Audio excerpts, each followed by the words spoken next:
Uma boa tarde a todos. Meu nome é Conrad Passos Silva. Eu sou discente do Programa de Pós-Graduação em Produção Vegetal da UFVJM, com modalidade de Inter. Eu sou servidor público do Instituto Federal de Minas Gerais. Sou técnico administrativo aqui do Campus Bambuí. E meu trabalho é intitulado Performance de Genótipos de Soja em Sistemas Integrados de Cultivo. Meu orientador é o Dr. Anderson Barbosa Evaristo, do ICA, de UNAI. Meu co-orientador é o Dr. Lucas da Costa Santos. Então, introdução, né? De acordo com dados da FAO, a demanda global de alimentos, devido ao crescimento populacional e às mudanças nas dietas da população, está aumentando. A taxa de aumento se dá por volta de 1,1% ao ano de 2005 a 2050. Então, quer dizer que até o ano 2050 nós teríamos que aumentar em cerca de 60% a produção que nós temos atualmente. Então, isso é um desafio muito grande do setor agropecuário no Brasil e no mundo. Aliado a isso, deve-se desenvolver e implementar tecnologias sustentáveis, que sejam economicamente viáveis, socialmente justas e ecologicamente corretas. Pois essa demanda por produção de alimentos, fibras, energia e produtos madeireiros e não madeireiros está cada vez aumentando mais.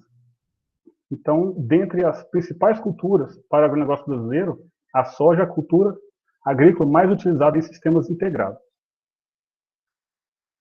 A soja é de origem chinesa, nas proximidades do rio Yangtze, e é cultivada há milênios neste país. A partir daí, deu seu cultivo em demais localidades, sendo de grande destaque a chegada nos Estados Unidos por volta de 1804, posteriormente no Brasil em 1882, Paraguai em 46 e Argentina em 56. Essa chegada da soja no Brasil em 1882 não é oficialmente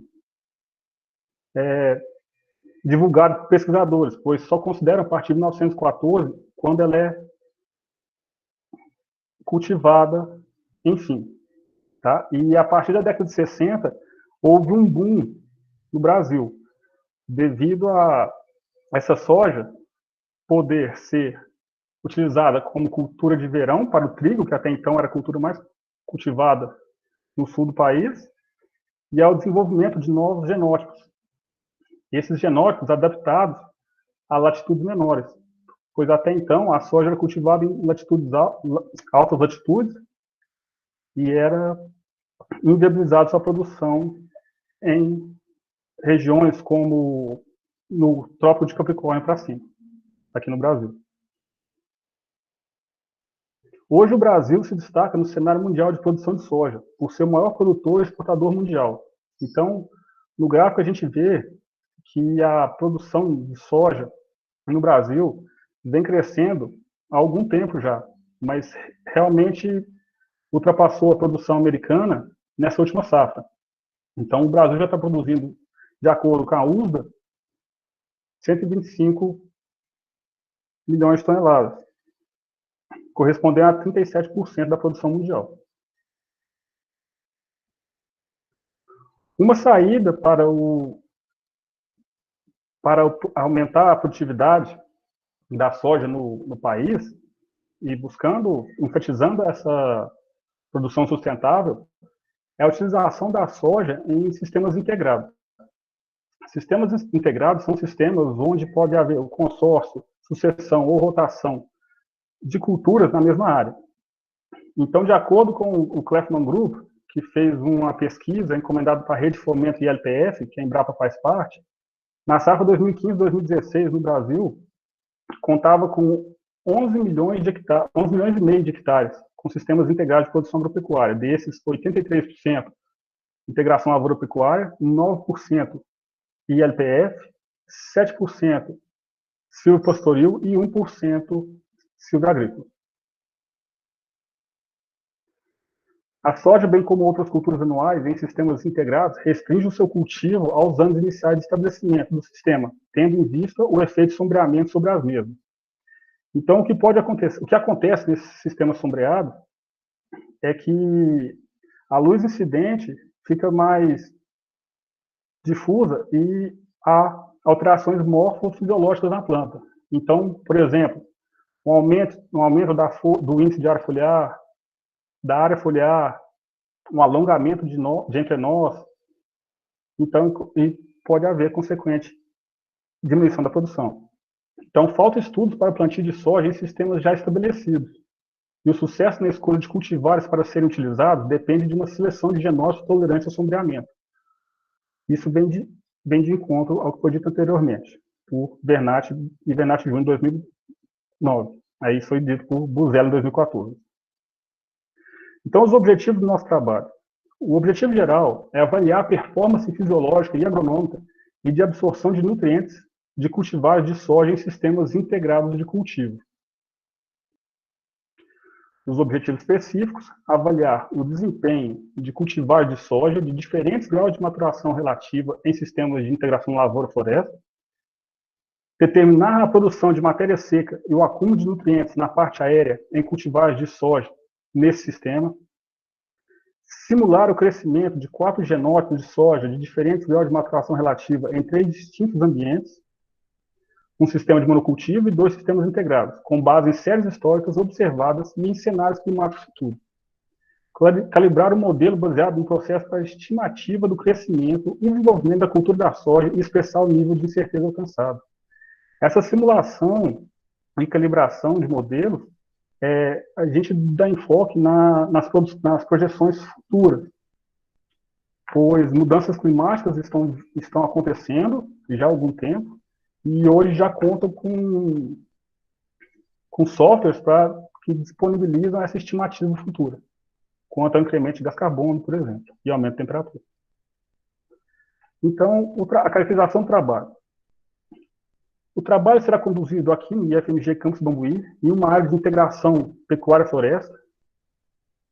A precipitação média da nossa cidade, nossa região, varia de 1.426 a 1.448 milímetros por ano, tendo uma temperatura média de 20,7 graus Celsius, sendo a média máxima anual equivalente a 28,5 graus Celsius e a média mínima de 14,6.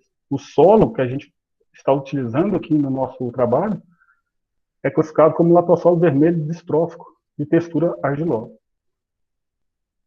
Então, como justificativas, falta de pesquisa sobre genótipos adaptados a sistemas integrados, a ausência de pesquisa sobre acúmulo de nutrientes nos diferentes estádios fenológicos da cultura da soja nesse sistema, e simular como será cenários futuros de mudanças climáticas, o potencial produtivo da soja em sistemas integrados.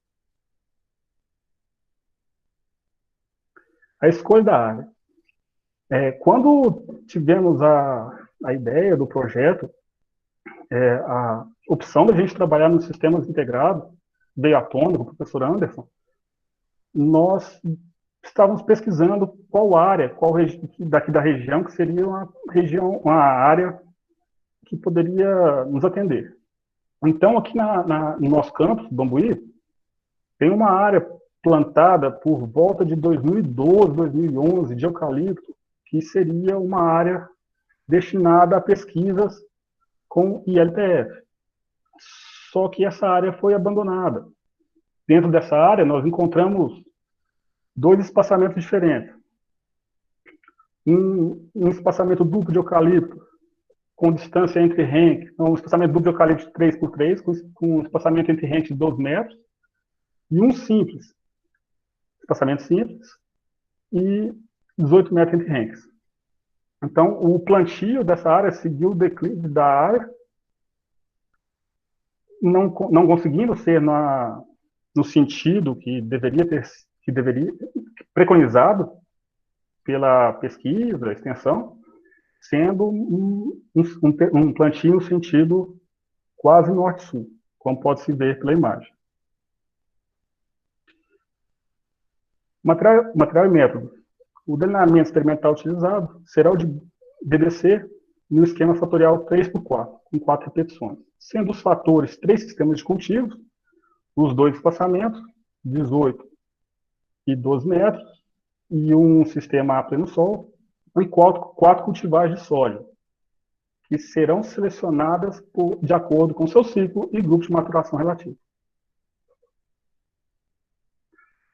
Os tratamentos serão 4 genótipos diferentes, com diferentes graus de maturação relativa, e as cultivares escolhidas foram a M6210, a Desafio, a MS7901 e a MS8338.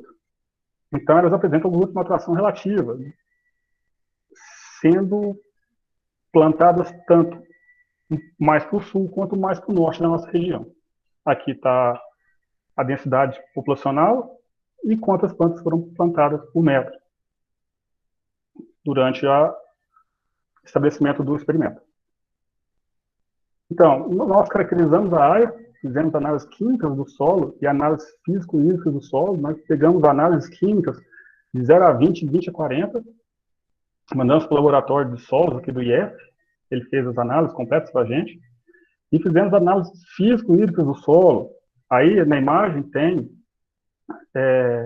quando nós fizemos as amostragens deformadas para os diferentes fatores, capacidade de campo, essas coisas, mais para frente eu vou explicar direitinho.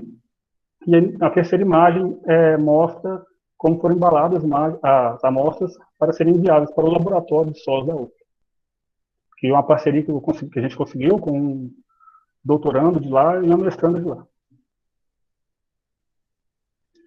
Então, além disso, nós caracterizamos a luz incidente na área, tanto a pleno sol como nos 2 sistemas integrados, através de um septômetro na imagem 1, onde nós quantificamos a interceptação luminosa, e também quantificamos a qualidade da luz, vermelho e vermelho distante, através desse aparelho, desse segundo aparelho. Então, de posse desses dados, as áreas escolhidas, nós avaliamos, fizemos uma roçada prévia na área, como está na imagem 1. Na imagem 2, nós gradeamos a área, fizemos mais de uma gradagem por conta dos problemas que era uma área compactada. Então, pode-se observar que a gradagem não tinha ficado muito boa, a primeira gradagem, para o preparo desse solo. Foi feita essa gradagem nas 3 áreas. Aí depois nós fizemos uma segunda gradagem. Pode-se observar que essa foto 1 é da área com maior espaçamento entre renques. Já foi nivelada. Nós só íamos fazer passar a grade niveladora por último para riscar a área. E, ao mesmo tempo, nessa área, que entre plantas era um espaçamento original de 3x3, só que devido à falha, nós tivemos que aumentar esse espaçamento, que ficou 6 metros entre plantas, era 3 metros entre plantas, e 18 entre renques. Então, nós tivemos que limar algumas árvores, como pode ser visto na figura 2, com a árvore caída no campo. Então, nós preparamos a área, né, tudo foi gradeado, deixamos preparado. O professor Anderson veio a Bambuí, e diante disso nós começamos a dar o preparo na área. Aqui nós estamos riscando a área com um trator. Aconteceu de mesmo após as gradagens niveladoras, dar muito torrão nas áreas, o que dificultou muito o plantio. Essa segunda foto em cima, minha direita, você vê a área mais espaçada. Essa área tinha dado muito torrão, mas o plantio dela, que tem foto mais para frente, ela em estádios vegetativos mais avançados, o plantio foi muito bem feito. Essa área que o trator está passando, que é a imagem de baixo também, ela apresentou problemas no pleno sol, que é muito na frente lá, durante o plantio, porque ficou muitos torrões. Então, o plantio foi feito de acordo com as densidades populacionais que foram passadas lá, que estavam nos slides anteriores. Após a riscagem, foi feito o plantio manual, a gente plantou um pouco a mais, 85%. A gente julgou, né, com 15% a mais de sementes, para ter um stand final do jeito que nós queríamos. Então, na foto 1, a gente vê a semente, apesar de estar bem pequenininho. Na foto 2, já a semente já emergida do solo e num estágio vegetativo de V1 para V2, e na foto 3, estágio vegetativo V3. Então, a gente teve bastante sucesso no plantio, nessa área com espaçamento menor. O que ocorreu foi que, no espaçamento maior, a demanda de trabalho ser muito alta, e nesse tempo de pandemia, a gente não conseguia ter alunos à disposição sempre para ajudar no plantio. Então, o meu colega Arnon me ajudou bastante, e mesmo os alunos vindo, nós precisamos de autorização do IF para a entrada deles. E essa autorização era com dias contados. Então, nós sofremos muito durante o plantio, deu muito trabalho, mas o resultado foi bastante promissor durante o plantio, apesar dos meninos e da gente também ter cansado muito, por ser uma área relativamente grande. Então, experimento 1. O que é o objetivo dele? Avaliar o desempenho agronômico, bem como o comportamento fisiológico de cultivares de soja em diferentes sistemas de produção. No sistema mais adensado, no espaçamento de 12 metros, nós distanciamos a primeira linha 1,4 metros do eucalipto e fizemos 8 linhas de plantio de soja, sendo as linhas ímpares utilizadas para as amostragens. No sistema mais espaçado, de 18 metros, utilizamos as linhas ímpares também, mas fizemos 12 linhas, sendo as linhas centrais, tanto do sistema mais adensado como do menos adensado, eram linhas que já estavam fora da copa das árvores. Então, praticamente, ao meio-dia, já estava a pleno sol. Não estava tendo sombreamento nenhum nelas. Então, as coletas de dados, por exemplo, no experimento 1, que eu vou falar quais dados foram coletados, foram no V4, V6, R2, R3, no R5 e no R7, aqui um quadro fenológico da cultura da soja. Então, seriam no quarto nó, no sexto nó, no florescimento pleno, no início da formação do legumes, no enchimento de grão e no início da maturação. Serão a coleta de dados. Quais dados foram coletados durante esses estados fenológicos? Sempre coletando 5 plantas por cada uma das linhas ímpares dos tratamentos dentro das repetições. Determinação dos pigmentos cloroplastídeos através do clorofilog, onde nós vamos pegar a clorofila A e B. A área foliar, que nós utilizamos o mesmo septômetro e uma tabela para quantificar essa área foliar. A área foliar específica, que é pela razão da área foliar dividido pela matéria seca das folhas. O índice de área foliar, que é a área foliar total, dividido pela área do solo coberto pela planta. O teor relativo de água, que é o peso da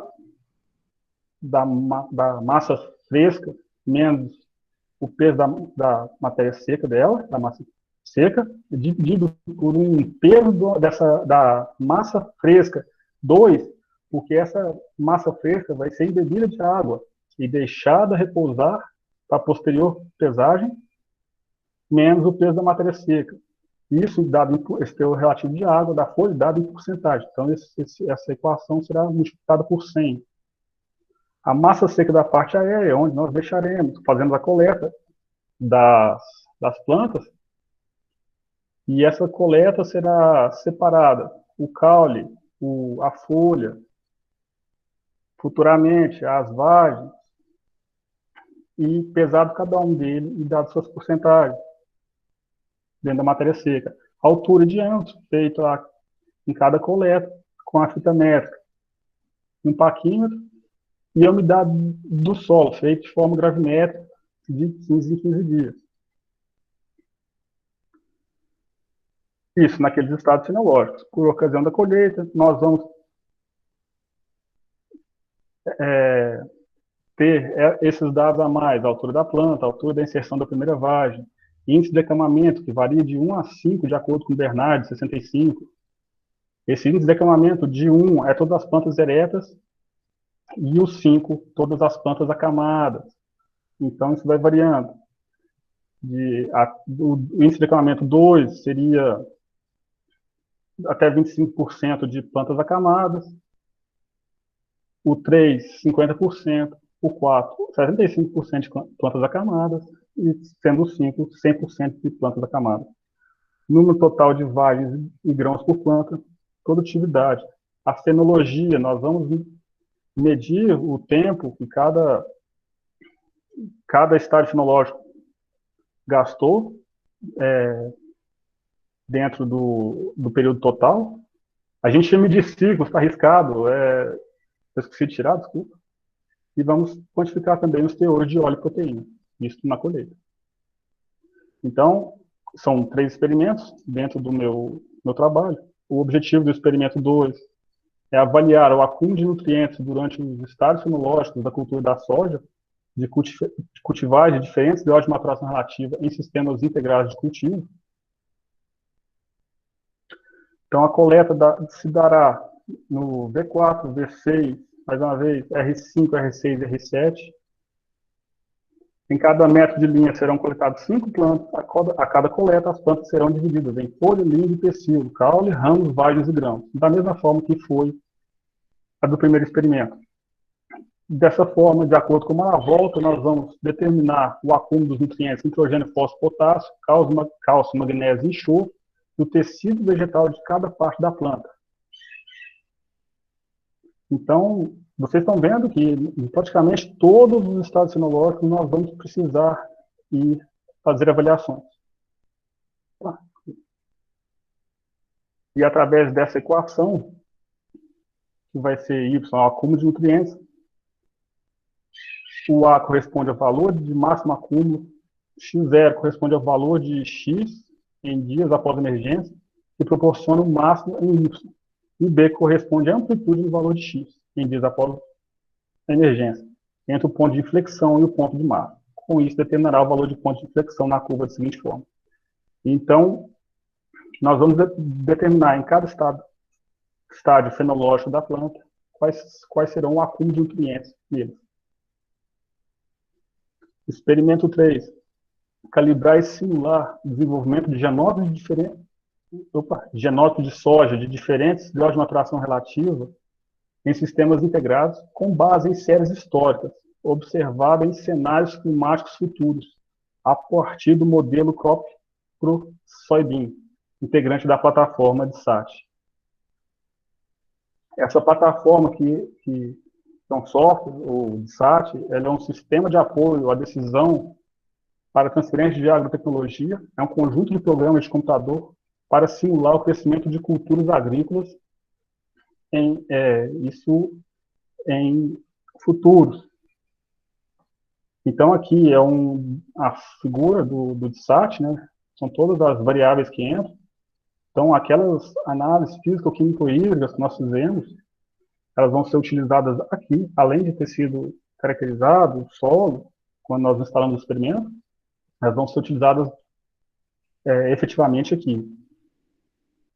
Aqui é uma cara do programa, esse é o software aberto, então vocês podem ver que o DSAT tem diferentes sistemas dentro. Então, sistema para cereais, leguminosas, dentro das leguminosas tem o de soybean, o Crop Grow Soybean. Então, tem para forrageiras, tem o canegro de cana-de-açúcar.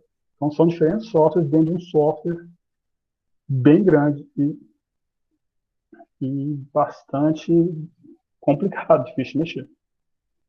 Então, nós coletamos dados biométricos, né? Então, os mesmos dados. Então, nós aproveitamos que íamos coletar esses dados. O professor Anderson sugeriu que, a gente já vai coletar dados durante quase todo o estado fenológico da planta.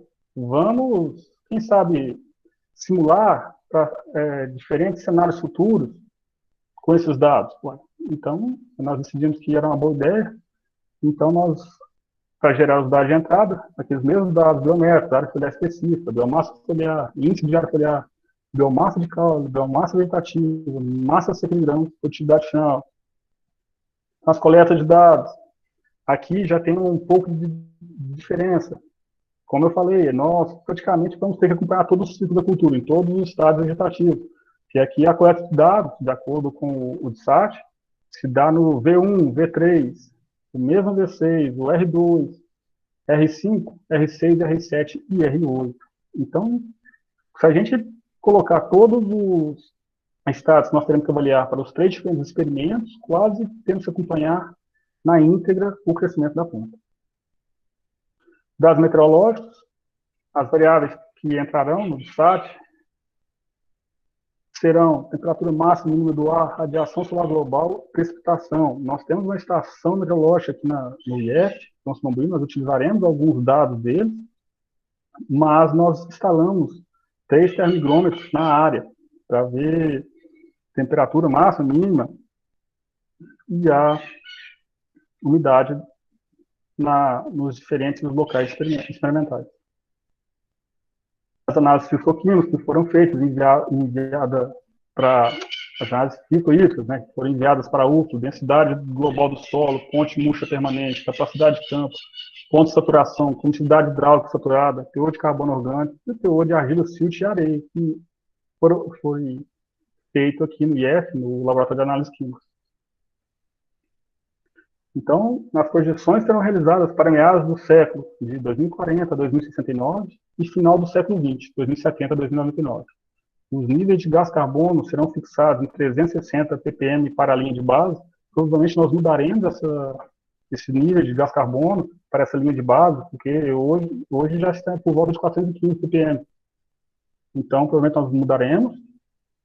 499 ppm para o meio do século e 532 ppm para o cenário de final de século de emissão, que é o RCP 4.5. Esse é um cenário bastante... Quer dizer, hoje já é um cenário otimista, né? Ele era um cenário conservador, hoje já é um cenário otimista. E como eu tinha dito,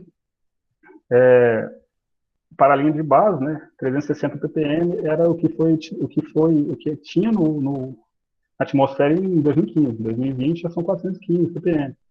Então esse cenário 4.5, que assume a possibilidade de estabilização das concentrações de gás pelo emprego de tecnologias estratégicas para reduzir as emissões de gás de efeito estufa até 2100, com forçamento radioativo de aproximadamente 4,5 watts por metro quadrado. Provavelmente a gente vai ter que fazer uma mudança, né, nesse cenário. Talvez a gente utilize outro cenário. Isso aqui nós vamos trabalhar com o professor Lucas. O professor Lucas trabalhou durante o mestrado ou doutorado dele, não me lembro bem, com modelagem agrícola. Então nós faremos essas projeções, essa simulação com a ajuda dele. Então, a análise estatística, os resultados obtidos serão submetidos à análise de variância pelo teste de F e teste de médias a 5% de probabilidade. Para os dados de características agronômicas e produtividade, serão realizados testes de comparação entre as médias para as espécies avaliadas, pelos genótipos avaliados, né, quer dizer, pelo teste TUC a 5% de probabilidade. Em alguns dados, será realizada análise de regressão e avaliação de correlações diretamente e inversamente proporcionais. Então, aqui o cronograma de atividades, né, desde julho, a gente pôs de julho a junho de 2020 e 2021, desde a escolha da área até controle de formigas vai ser sempre, porque nós não sabemos qual será o destino da área após, porque talvez nós colocaremos outro experimento após a retirada deste. mais esse aqui, o cronograma de execução, que está praticamente em dia.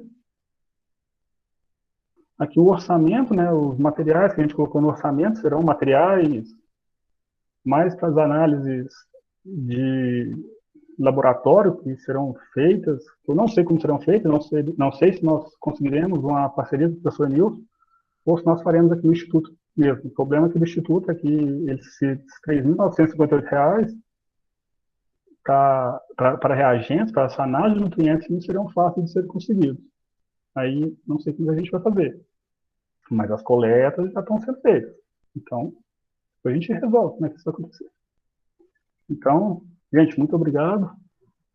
Meu e-mail, qualquer coisa.